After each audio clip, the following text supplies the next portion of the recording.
100కు పైగా భాషల్లో ఉంది భగవద్గీత. 2000కు పైగా వ్యాఖ్యానాలున్నాయి.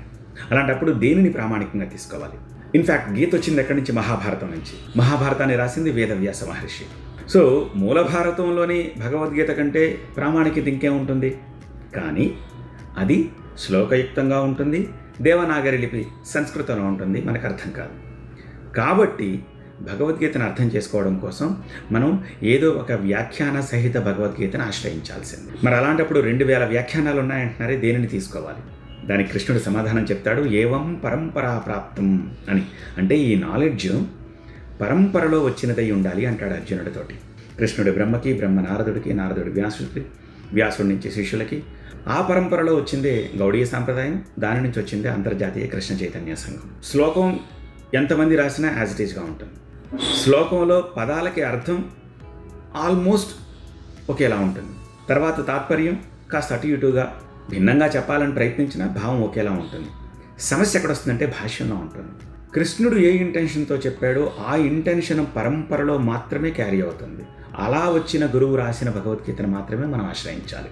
దీనికి శ్రీల ప్రభుపాద ఏం చెప్తారంటే, మీరు ఒక మామిడి పండుని తీసుకోవాలనుకున్నారనుకోండి, మీరు రాయి వేసి కొడితే ఆ పండుకు దెబ్బ తగిలితే, లేకపోతే పండు కింద పడి పండు పగిలితే, ఆ తర్వాత అది మీ చేతికి వస్తే యాజ్ ఇట్ ఈజ్గా పండులా రాదుగా. అదే ఒక నలుగురు చెట్టెక్కి ఒకరు కోసి తర్వాత వాళ్ళకి చేతికి అందిస్తే, వాళ్ళు కిందన్న వాళ్ళకి అందిస్తే, అక్కడి నుంచి మీ దగ్గరికి వస్తే పండు పండులా వస్తుంది. అలా రాసిన భాష్యానికి సంబంధించిన భగవద్గీతే కరెక్ట్ భగవద్గీత అవుతుంది. మిగిలిన వాళ్ళవి కాదా?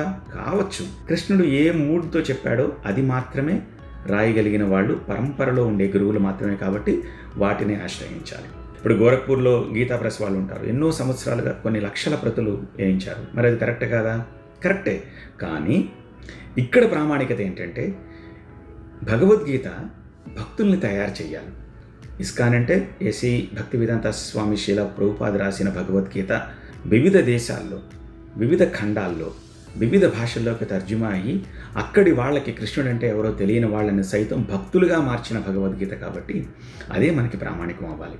మీరు కోర్టులో వాగ్దానం సైతం ఆ భగవద్గీత మీదే చేయిస్తారు. ప్రైమ్ మినిస్టర్ ఏదైనా దేశానికి వెళ్ళినా, లేకపోతే ఎవరైనా మన దేశానికి వచ్చినా ప్రైమ్ మినిస్టర్ ఇచ్చే భగవద్గీత సైతం ఇస్కాన్ శ్రీల ప్రభుపాద రాసిన భగవద్గీత. బికాస్ కృష్ణుడు ఏ ఇంటెన్షన్తో చెప్పాడో అది మాత్రమే వ్యాసుడు రాశాడు. వ్యాసుడు ఏ ఇంటెన్షన్తో చెప్పాడో అది మాత్రమే వాళ్ళ శిష్యులు రాశారు.